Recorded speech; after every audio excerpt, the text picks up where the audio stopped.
Assalamualaikum warahmatullahi wabarakatuh. Yang saya hormati Bapak Ibu dosen penguji uji kinerja PPG. Perkenalkan, nama saya Muhammad Jamilun. Saya adalah mahasiswa PPG dalam jabatan guru PAI batch 4 tahun 2025 dari LPTK IAIN Kerinci. NIM saya 25 10 21 1939. Saya mengajar di MTS Swasta Farausadah Arabiah Senyerang sebagai guru fikih. Pada hari ini Sabtu tanggal 31 Januari 2026 saya akan melaksanakan praktek pembelajaran dalam rangka penilaian uji kinerja dengan materi utang piutang di kelas 9. Demikian perkenalan dari saya. Terima kasih atas perhatian Bapak Ibu dosen. Wassalamualaikum warahmatullahi wabarakatuh. Assalamualaikum. Waalaikumsalam warahmatullahi wabarakatuh. Anak-anak sekalian, sebelum pelajaran kita mulai, mari kita berdoa bersama. Silakan, siapa yang mimpin? Ya, silakan. Doa mulai.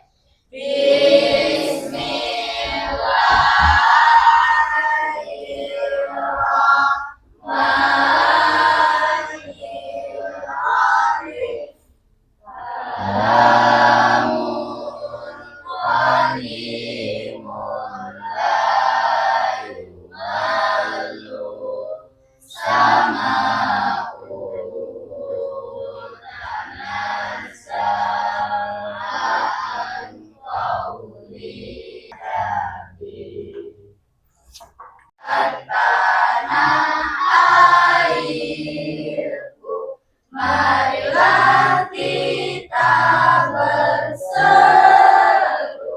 Indonesia bersatu. Hiduplah tanahku, hiduplah negeriku, bangsaku, rakyatku semuanya. Indonesia Raya.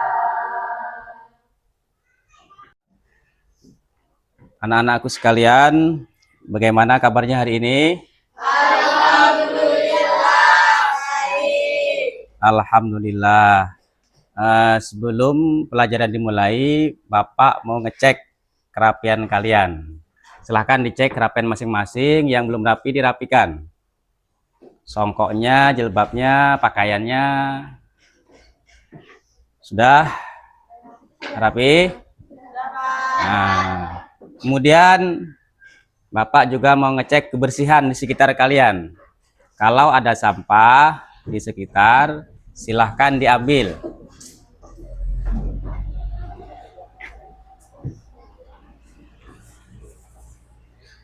Sudah? Ada sampahnya? Ya, udah bersih semuanya ya. Kemudian kita lanjut pelajaran hari ini ya. Kita absen dulu sebelum mulai. Hadir semua hari ini? Hadir. Bapak absen dulu.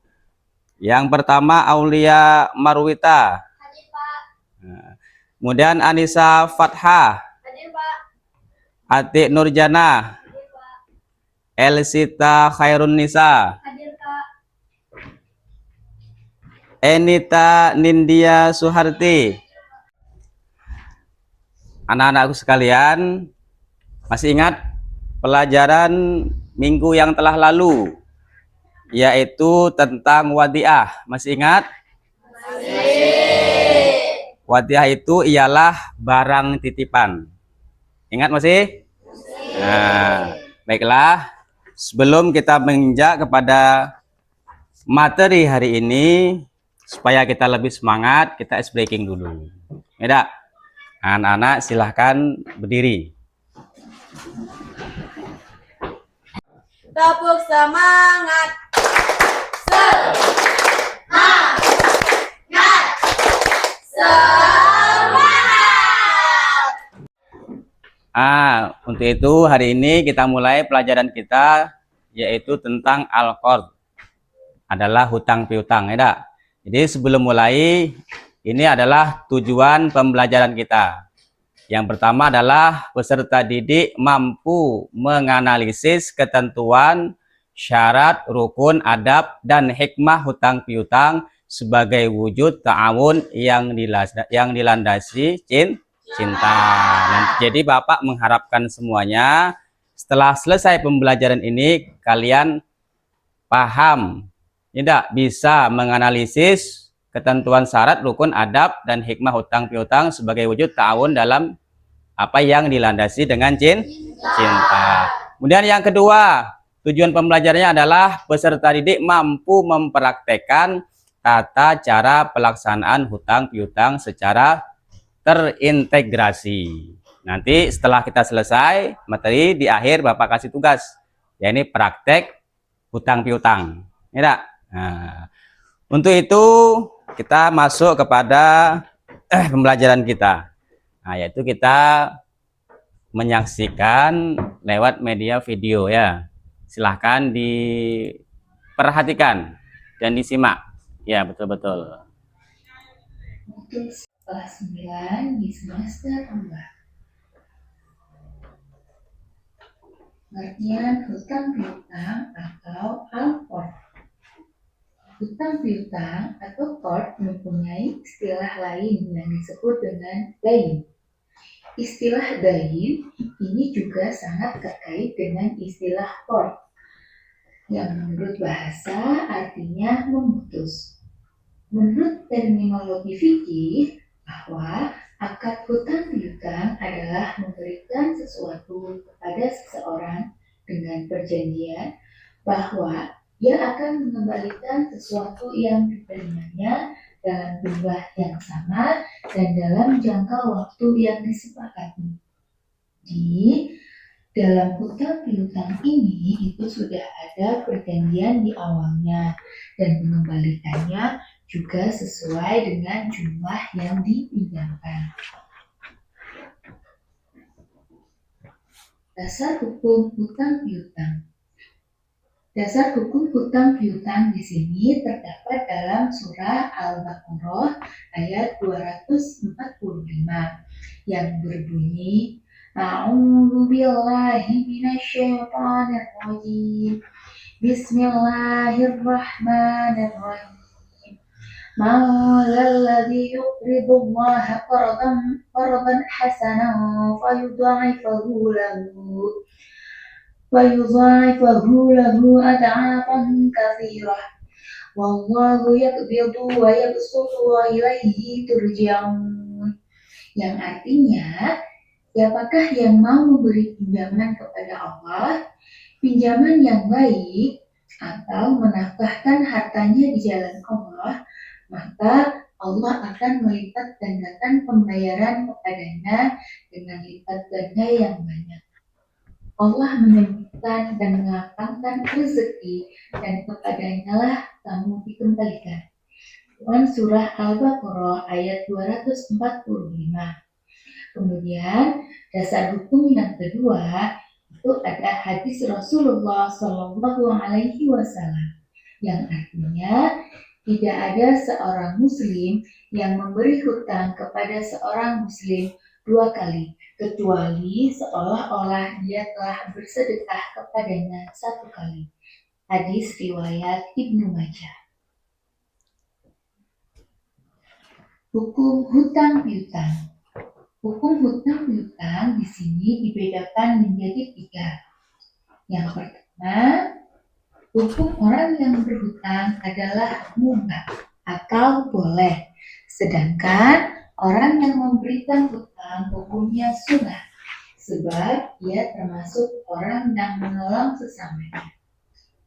Jadi hukum yang pertama yaitu kepada orang yang berhutang itu dibolehkan. Tetapi untuk orang yang menghutangi atau yang memberikan pinjaman itu adalah sunnah, karena orang yang memberikan pinjaman itu termasuk orang yang menolong sesamanya. Yang kedua, hukum orang yang berhutang menjadi wajib, dan hukum orang yang menghutangi juga wajib. Peminjam itu benar-benar dalam keadaan terdesak, Misalnya, hutang beras bagi orang yang kelaparan, hutang uang untuk biaya pengobatan, dan lain sebagainya. Nah, hukum hutang yang kedua ini menjadi wajib, baik bagi yang menghutangi ataupun orang yang berhutang.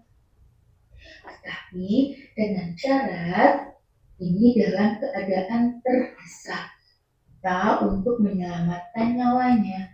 Misalkan orang yang kelaparan, atau yang kedua meminjam uang atau berhutang untuk biaya pengobatan dan lain sebagainya.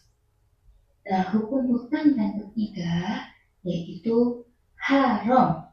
Kenapa haram? Hukum memberi hutang bisa menjadi haram jika terkait dengan hal-hal yang melanggar aturan syariat. Misalnya, memberi hutang untuk membeli minuman keras, berjudi, dan sebagainya. Selanjutnya, rukun dan syarat al-qard atau hutang piutang. Nah, ini adalah gambaran ketika kalian hutang piutang. Ini gimana? Ada yang tahu? Ya, biasanya hutang piutang ini sering terjadi di bank.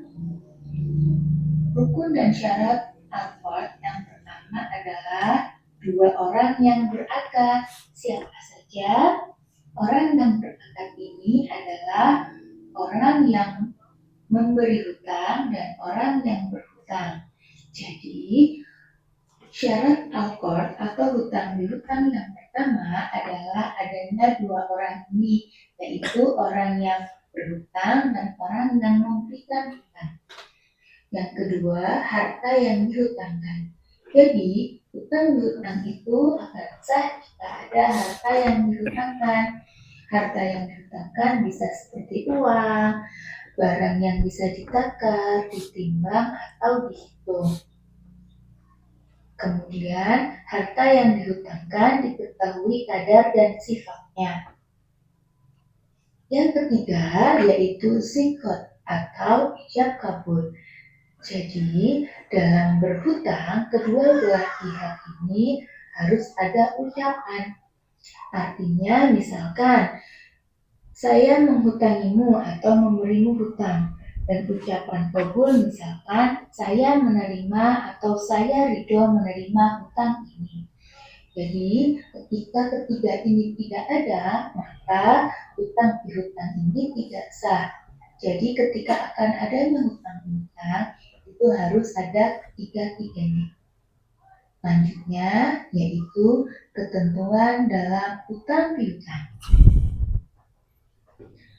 Pada dasarnya, hutang piutang merupakan akad yang bersifat ta'awun, tolong-menolong. Walaupun demikian, sifat ta'awun itu bisa berujung permusuhan ataupun perselisihan. Jika salah satu atau kedua belah pihak yang berakad tidak mengetahui tentang ketentuan akad yang mereka lakukan.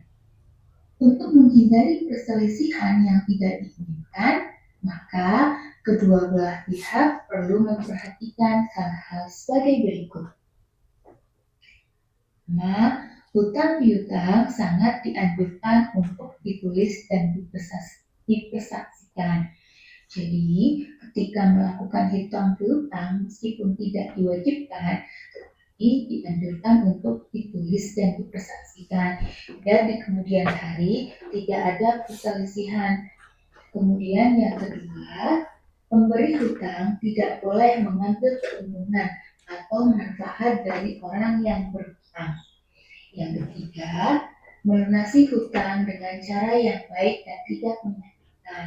Yang ketiga ini adalah diperuntukkan bagi orang yang berhutang. Jadi ketika membayar hutang itu hendaknya dengan cara yang baik dan tidak menyakitkan. Bahkan sebaiknya kita memberikan kebahagiaan atau ucapan terima kasih untuk orang yang menghutangi kita. Kemudian yang keempat, berhutang dengan niat baik dan akan melunasinya. Nah, ketika kita berhutang, hendaknya kita memiliki niat yang baik dan berjanji akan segera melunasinya jika kita sudah memiliki rezeki atau memiliki sesuatu yang bisa untuk melunasi hutang tersebut. Untuk selanjutnya, tidak berhutang kecuali dalam keadaan darurat atau mendesak. Nah, hal yang ini itu adalah hal yang sering terjadi di era yang sekarang ini. Banyak sekali orang-orang yang sering berhutang ketika dia sebenarnya tidak membutuhkan hal tersebut atau berhutang untuk gaya hidup. Ini tidak diperbolehkan atau disarankan untuk tidak dilakukan kecuali dalam keadaan darurat dan mendesak.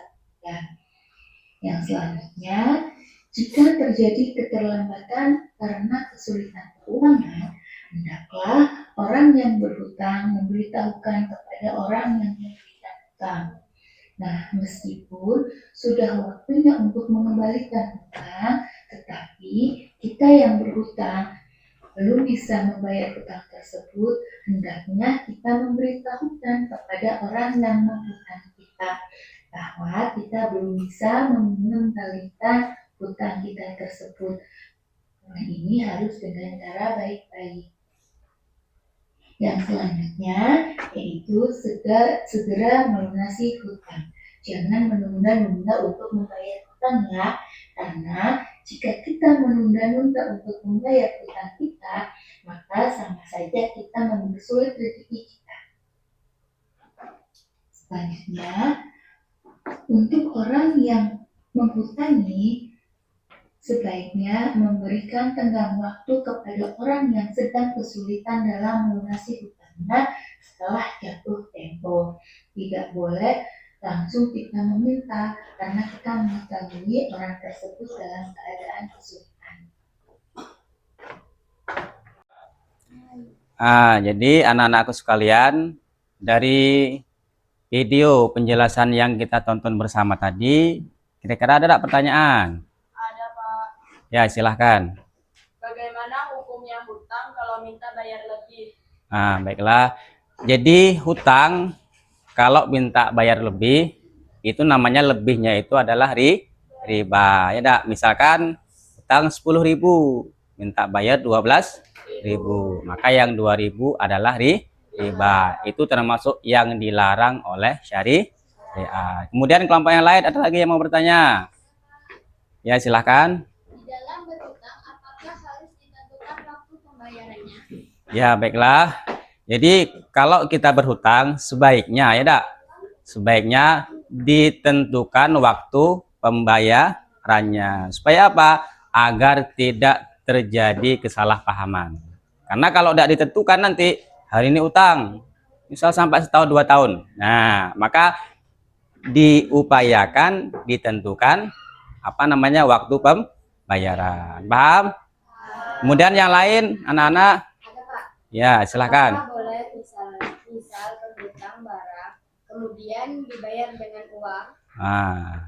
Baiklah, misal ada orang minjam barang ya enggak? Nah, kemudian dibayar dengan uang, apakah boleh?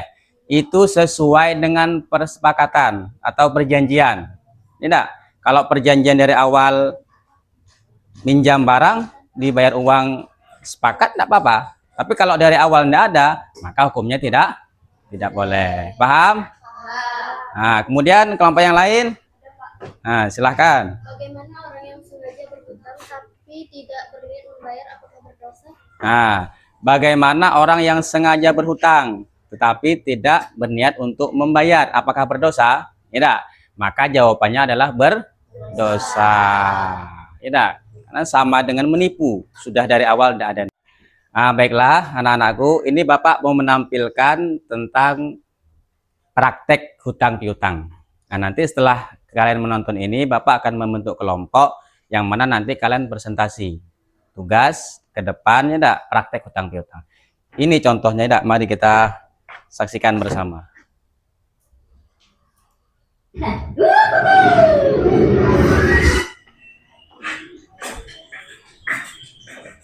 Pengen beli berapa, tapi uangnya tinggal 5.000. Kayaknya kurang ya, apa aku pinjam saja? Kuliah yang bintang, Ayo, kemana? Lombok. Assalamualaikum Elsa. Waalaikumsalam. Aku boleh minjem uang kamu nggak? Berapa? Untuk beli sebelas, soalnya uang aku kurang. Berapa? 10.000. Oh iya.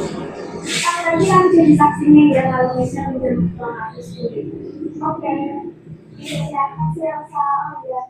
Bisa aku kembalikan setelah pulang sekolah ya? Iya.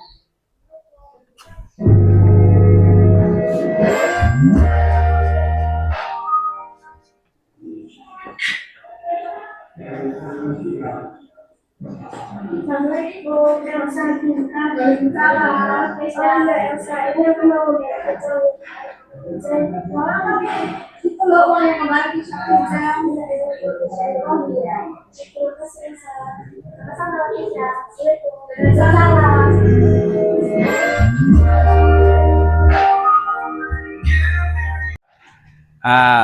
Baiklah anak-anak sekalian, hari ini kita ada diskusi kelompok ya Dak, tentang hutang piutang. Nanti Bapak minta kepada salah satu kelompok untuk mempraktekkan ke depan. Yang pertama adalah praktek hutang piutang yang boleh secara syariat. Misalnya minjam 10.000, kembali 10.000. Ya Dak. Kemudian yang satu nanti Bapak minta praktek minjam-meminjam atau hutang piutang yang mengandung unsur riba. Misalnya minjam 10.000 kembali 12.000. Nah, baiklah, ini Bapak kasih tugasnya.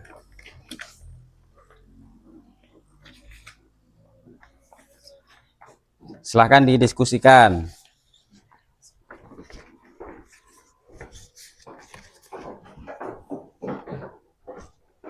Didiskusikan bersama.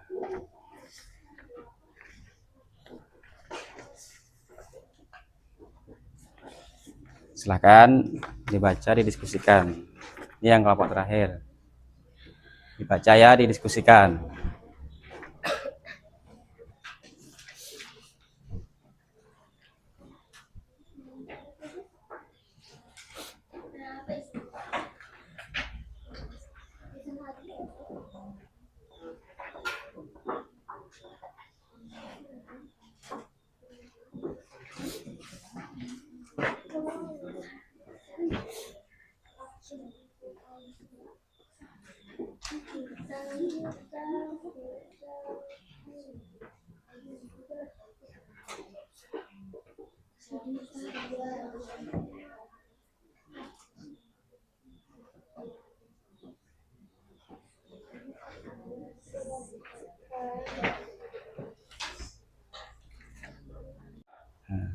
Anak-anakku sekalian, ya nampaknya diskusi kita sudah selesai, maka Bapak minta praktek hutang piutang yang boleh secara syariat.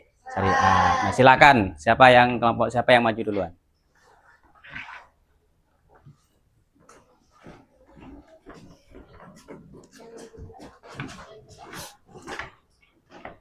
Sita, aku boleh pinjam uang nggak? Berapa? 10.000 aja. Aku mau bawa uang jajan. Ya, kamu jadi saksi ya. Ya. BTW kapan bayarnya? Besok deh ya, aku balikin. Makasih ya Sita. Ya, sama-sama. Makasih ya sudah menampilkan dengan bagus. Ayo sama-sama kita tepuk tangan. Kemudian kelompok yang selanjutnya, siapa yang siap mempraktekkan tentang hutang piutang yang melanggar syariat, yang mengandung riba? Ayo kelompok siapa yang siap? Saya Pak. Ya, silahkan maju ke depan.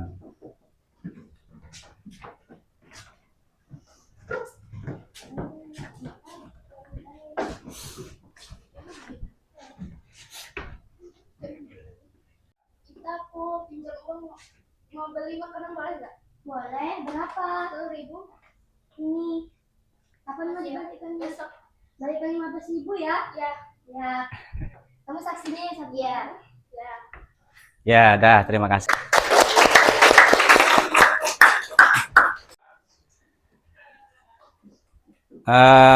Sebelum kesimpulan, supaya kita semangat lagi, mari kita sama-sama ice breaking. Silakan berdiri semuanya. Nah, Siap? Siap semuanya? Ya, ya. Sudah kita mulai. Yuk mulai. Buka mulutnya tertawa satu kali. Buka mulutnya tertawa dua kali. Buka mulutnya tertawa tiga kali. Buka mulutnya tertawa tanpa suara.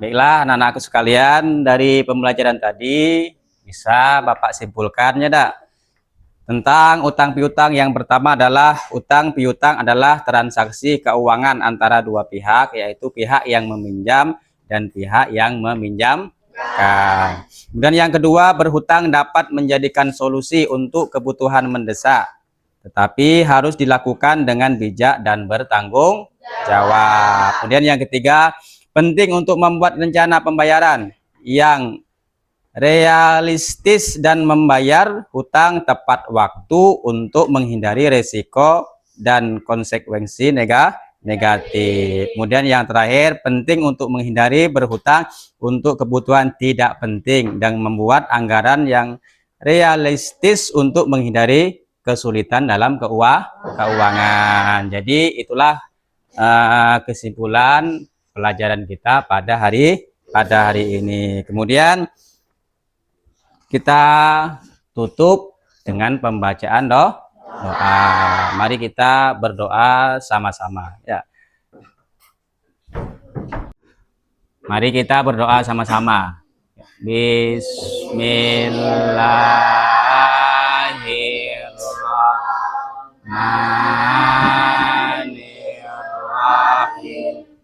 Wal 'asri innal insana lafi khusrin illal ladzina amanu wa amilus sholihat wa tawassau bil haqq wa tawassau bis sabr.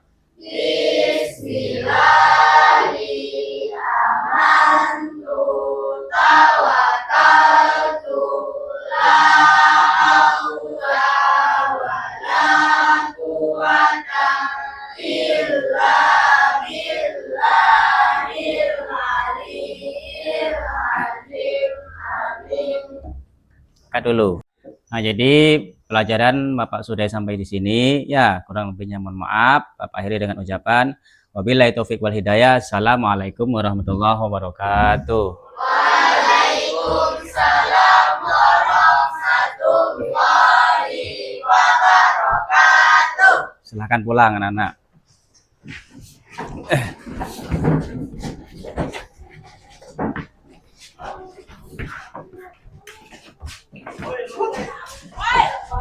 Assalamualaikum Pak. Ya, salam.